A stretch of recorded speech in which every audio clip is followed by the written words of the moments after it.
When I hear about school shootings like the one in Oxford High School, it's gut-wrenching, and it makes me sick to my stomach that we haven't been able to prevent this from happening again after Parkland.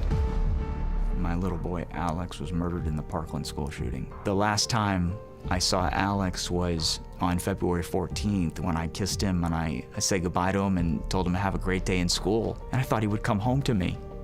You know, I never thought that Alex would be murdered in his English class. At Marjory Stoneman Douglas High School, what we found out after the shooting, that for the 3 consecutive years prior to the shooting, they reported 0 bullying, 0 threats, 0 intimidation, which was obviously not true.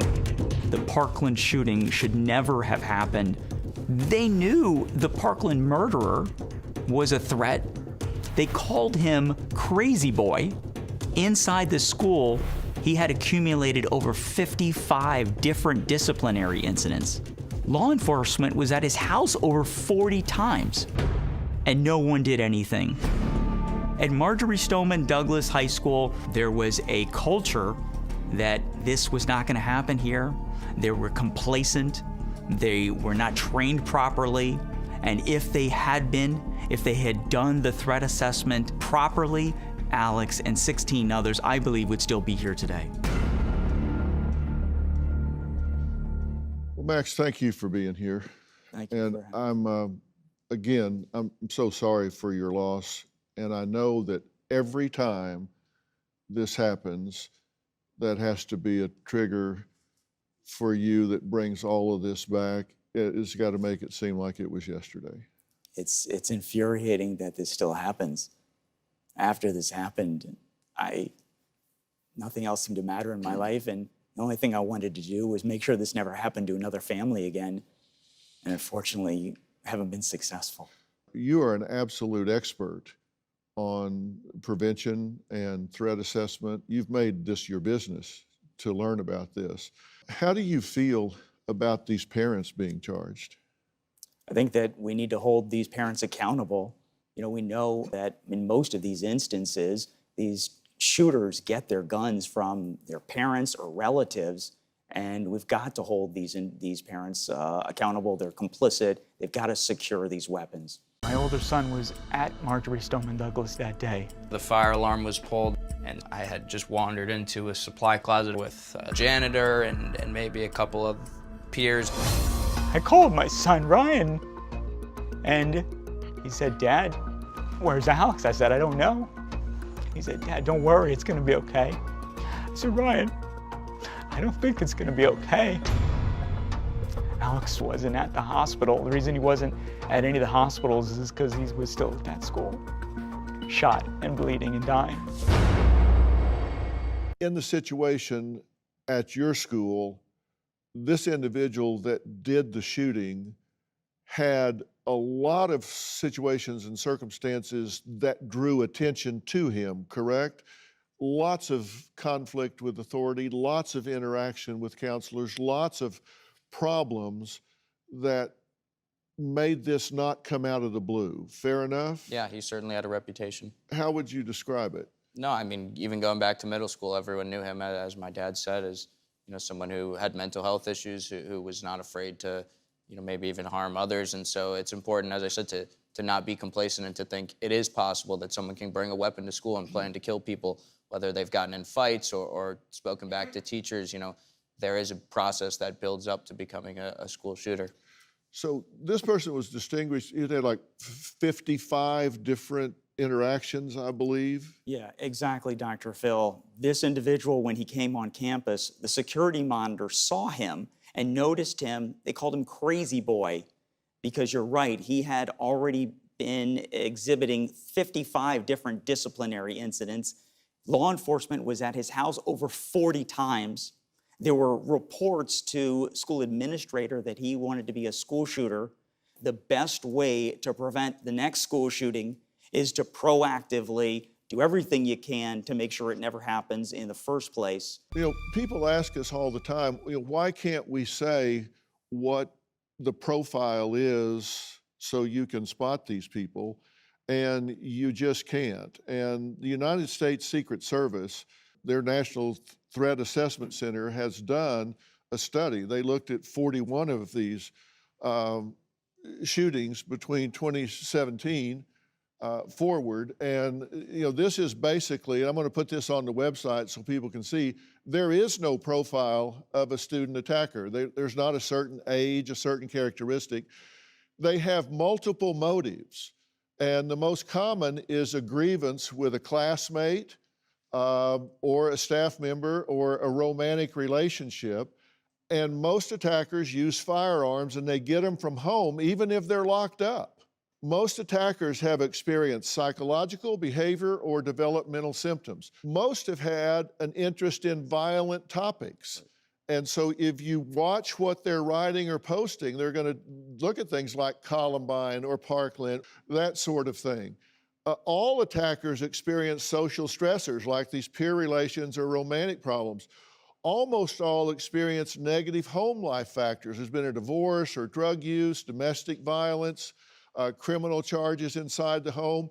Most were victims of bullying, and a lot of it have been observed by others, so they feel like they've really been humiliated, and all attackers exhibit concerning behaviors.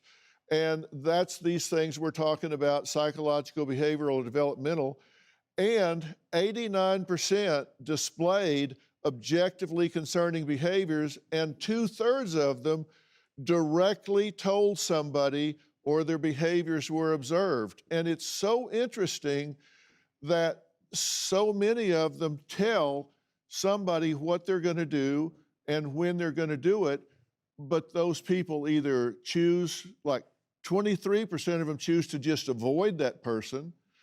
About that many decide, well, I'm going to tell a friend. And then about 2/3 think, I'll go talk to them and see if I can dissuade them.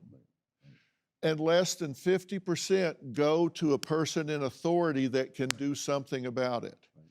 And Dr. Looney is so smart to have that anonymous tip line. Her son was at Marjory Stoneman Douglas that day. The fire alarm was pulled, and I had just wandered into a supply closet with a janitor and maybe a couple of peers. I called my son, Ryan, and he said, "Dad, where's Alex?" I said, "I don't know." He said, "Dad, don't worry, it's gonna be okay." I said, "Ryan, I don't think it's gonna be okay." Alex wasn't at the hospital. The reason he wasn't at any of the hospitals is because he was still at that school, shot and bleeding and dying.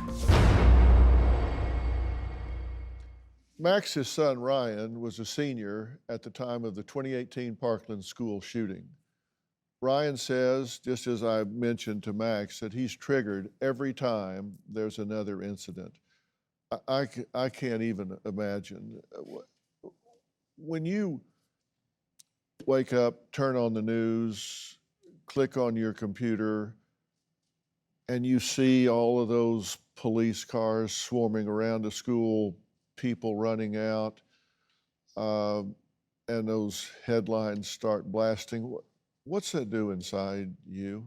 It's just horrible, it tears me up every time, but it's not normal. And I think as a country and as students, we're coming a little bit desensitized to the fact. As you mentioned, there's been 28 school shootings this year, and it's going to continue to accelerate as social media and mental health in this country continues to deteriorate. And it's important to not be complacent and think that this can come to your school and to your town, because we certainly never thought it could come to ours. But as I said, we're becoming desensitized to it, and that's why we have to be proactive. In the situation at your school, this individual that did the shooting had a lot of situations and circumstances that drew attention to him, correct? Lots of conflict with authority, lots of interaction with counselors, lots of problems that made this not come out of the blue. Fair enough? Yeah, he certainly had a reputation. How would you describe it? No, I mean, even going back to middle school, everyone knew him, as my dad said, as someone who had mental health issues, who was not afraid to maybe even harm others. And so it's important, as I said, to not be complacent and to think it is possible that someone can bring a weapon to school and plan to kill people whether they've gotten in fights or spoken back to teachers, there is a process that builds up to becoming a school shooter. After the Parkland school shooting, we wanted to make sure that this never happens again. And that's why we started Safe Schools for Alex. We have created the first dashboard to educate parents, schools, legislators, and law enforcement about incidents of violence and drugs inside all of our public schools. Compare every school, you can compare every school district. You can look at the suspension data. After you drop your kids off, nobody knows what's happening inside our schools. And so the goal is to educate everyone so that we can have the information we need to reduce violence, reduce suspensions, and create a positive culture and climate. Once we know what's happening inside our schools, then that enables us and gives us the data we need to surge resources into the schools and help the kids that need it most. We know that in a majority of these cases where we have school shooters, they are bullied. So if we can reduce violence, reduce bullying, we could prevent mass shootings in the entire country.